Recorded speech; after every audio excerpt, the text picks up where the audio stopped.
Hey, what's up there, YouTubers? It's me again, Brian, aka Gamer55551, and I am back with a video review. And for this one, I want to take a look at a game that I made on my number one on the PS4 and PS5 for games of 2022, and that is God of War Ragnarok for the PlayStation 5. The game is also available on the PS4 as well.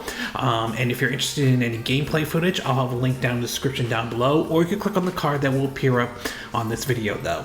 In 2018, Sony released basically God of War, or what often is referred to as God of War 2018 though. This was basically, in a way, kind of somewhat of a reboot, but not necessarily completely though. It basically followed Kratos years after the events of God of War 3 that was released back on the PlayStation 3 and all, and was introduced to us to definitely a much older Kratos, or a different type of a Kratos, more of a, now he has a son and a completely different type of person, not near the same rage level that he was in the God of War games back during the PS2, the PSP, and the PS3 era though. And while it certainly was a departure from the past God of War games though, it wasn't necessarily a bad game, to be exact though. It was actually pretty good on the PS4 when it came out though, and it still remains a very good game on it, even if you got it playing on the PS5, which from what I understand, you now have the ability for a 60 frames per second option if you play it off on the PS5 and all. Well, last year though, Sony followed up with a sequel, or Sony Santa Monica Studio followed up with the sequel with God of War Ragnarok, continuing the adventures of Kratos and his son Atreus though. And while there is one issue I have with this game, to be exact though, I honestly would say it was definitely, for those who owned a PS5 and all, or have a PS4, God of War Ragnarok, I will say, is sort of a must-own game if you have those systems and all. So why don't we get started with the pros and cons, and we'll start off first with the pros.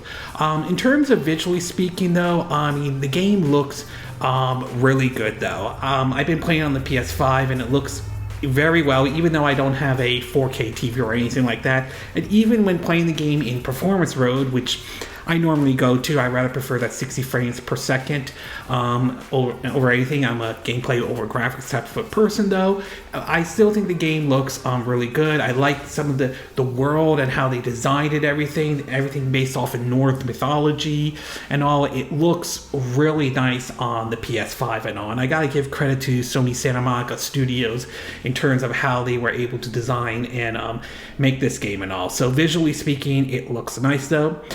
Gameplay wise, that's the next one, I will say the gameplay is as enjoyable as it was back in 2018. It is, to a certain degree, somewhat of a continuation of what was there from what that was set up in 2018 and all. It's basically an over-the-shoulder third-person approach, to be exact though. Kratos is armed with both the axe and his, those swords that he had from the old God of War games and all. He has the ability to basically have his son Atreus, shoot arrows to basically either stun enemies or help in terms of combat, to take out certain items that only he could do that at all that though. On top of that, there are parts of the game where you will be able to control Atreus himself though, and that sort of adds some interesting meat to the gameplay mechanics and everything like that though.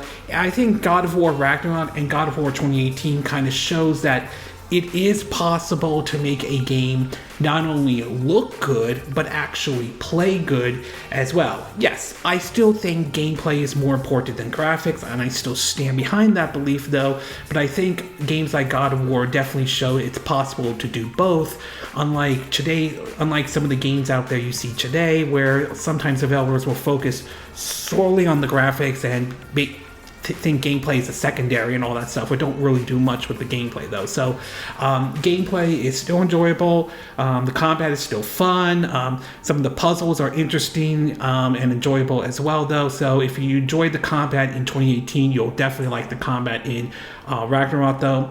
And last but not least is the world. Like I said, the world and the story of basically God of War Ragnarok is interesting, and I like what they did to it. But I also still enjoy seeing the relationship between Kratos and his son Atreus. Somewhat of a difficult father and son relationship though. Kratos is still somewhat stern or somewhat tough on his son though, and his son is trying to sort of show he's capable of doing this, he's ready and everything like that. And to some degree you kind of feel like he feels like it sometimes feels like Kratos is holding him back and everything like that. But in either way, I definitely enjoy seeing that difficult relationship between these two. And the voice acting is done really well, especially the person who does the voice for Kratos, though. I like how he's sort of a stern but somewhat calm individual to a certain degree, though. And I definitely think the voice acting is done really well, especially with all the other characters, though. But I think the ones between Kratos and Atreus is really neat, though. So I definitely enjoy seeing that difficult relationship between or should I say very difficult father and son relationship between Kratos and Atreus, though. Okay, we're going to take a quick break. When we get back, we'll get to part 2, which is the con. So we'll take a quick break and we will be right back.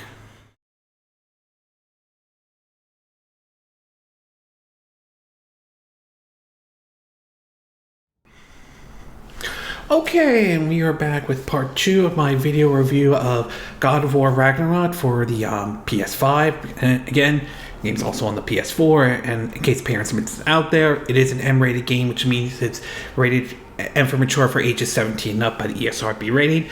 So now that I gave you the pros, why don't we get started with the cons? And there's really only one major con, and this really comes down to basically what your view of 2018 God of War was, though. And I think that's really the only issue I have with this game. It feels like nothing more than really just an extension or something you could view as sort of like a DLC for the 2018 God of War.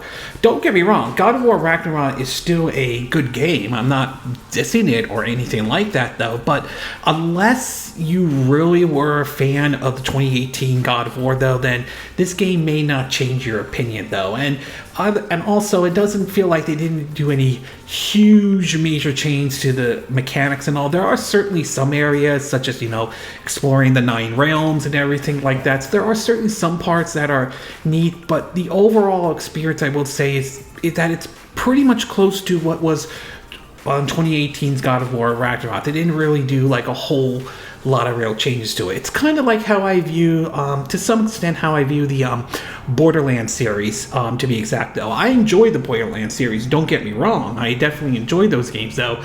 But it doesn't feel like it's just basically more Borderlands. Again, that's a good thing for those who are fans of the series, and it's a bad thing for those who are expecting something unique or some major changes to it. And that's how I kind of come away with God of War Ragnarok. It's not a bad game, it's just more of 2018's God of War. And depending on your point of view in that either it's going to be a good thing or it's going to be a bad thing. That's not really what it ultimately comes down to. Overall, I still think God of War Ragnarok is a fun game, to be exact, and it's definitely one you should add to your PS5 or PS4, depending on what system you have at this time, though, collection, though. At its best, though, the visuals look really good, even on the PS5, even playing it on performance mode, though. The gameplay is still as enjoyable as it was when the first one was released back in 2018, though. And like I said, it shows that it's still possible to make a game look good and play good, though. And I definitely still enjoy seeing the troubled relationship between Kratos and Atreus, though. I think it really adds something unique to the story, into the whole world of God of War Ragnarok, though. At its worst, however, is that it's kind of like, as I said in the cons, though, it's kind of like how I would approach Borderlands, though. It's basically more, just like that game, it's basically more of God of War 2018, though. And again, depending on your view, that's either a good or a bad thing. If you like God of War 2018, then you'll probably enjoy God of War Ragnarok. If you weren't a fan of God of War 2018, then I can't see how you're going to enjoy God of War Ragnarok. So that's really what it really comes down to. But in either case, though, I still enjoy the game. Nevertheless, it's definitely one to add to your PlayStation collection, though. And I'm kind of curious if Sony Santa Monica Studio decides to do a third entry, though. And if so, it will be interesting to see if it's a continuation of Kratos, or if we decide to basically have Ares or Atreus become the main character, though. So I'm very curious to see if they decide to do a third one, and if so, what direction they may go with this, though. But either way, fans of the 2018 God of War game should definitely get God of War Ragnarok if you haven't already gotten it already, though. Okay, this concludes this video review of God of War Ragnarok. And again, these are my opinion. What are yours? What are your thoughts about God of War Ragnarok? Did you pick up the game when it came out last year? Do you think it's a very good game? Indeed. Do you think it's one of the best PS5 or PS4 games out there right now, though? Do you think it's an issue that it's just a continuation of 2018's God of War, or do you don't think that's a real major issue at all? Do you agree with what I said in this video? Do you disagree? Do you have a difference of opinion? As always, sound off in the comment section below. Let me know what you think. And if you do like this video, I hope you hit the like button. I would appreciate it. And I hope you do subscribe to my YouTube channel. If you do, make sure you hit the bell icon for notifications of any new videos I put up. Also, feel free to share this video if you want to, and feel free to donate to my channel if you like. You can do it through PayPal Me, or Patreon, or Streamlabs. Links will be in the description of this video, assuming you're watching this on YouTube. And I will see you again next time when I do another video. Hopefully that'll be soon. Until then, from Southern California, I wish you all a good day then. Bye!